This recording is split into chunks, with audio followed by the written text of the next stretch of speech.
Welcome to Fieldside here at McKeon Park alongside Josh Schreiber. I'm Jacob Irons. It's the Harbor Hawks coming within 3 runs. They lose 10-7 to Anglers. For a game into the ninth, didn't feel like it was going to be a game. Came into the final inning down 10-3. They were able to put up 4 runs, got themselves with some momentum, and Mason White had a hit that went over the wall. It was Larson coming in to bring it over and bring it back into play. Yeah, really just an incredible 9th inning all around. Anytime you give up 2 grand slams in a single inning, it's probably not very likely you're going to win that game, but that's the way this Hawks team has been. They fight till the end, and that's a trait that you need if you're going to go on and win a championship. So good to see them fight. Obviously, you'd like to have them get the win, but still some very important games coming up. Important games coming up indeed.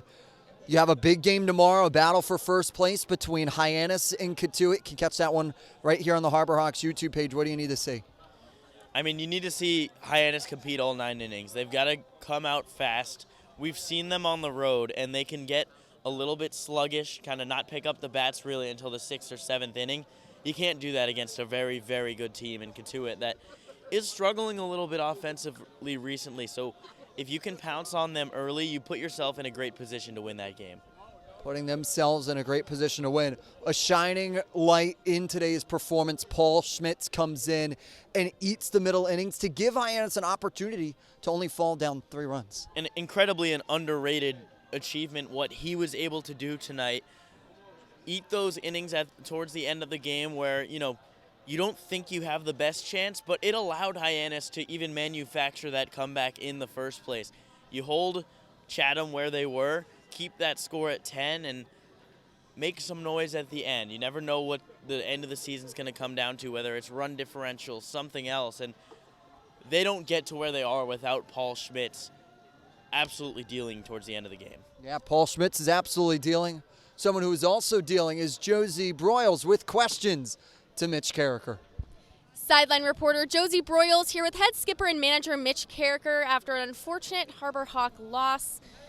Kind of a bit of a tough game today, especially in that 5th inning. What did you see happen there? Yeah, I think a couple walks and then gave them a few more pitches to hit than we should have, and they did a good job. They put 2 really good swings on balls, and unfortunately it was too much for us to come back. Yeah, and there were some changes today for the lineup. We had some players out. We had JP Acosta, who's actually your own player from your school, which is kind of fun.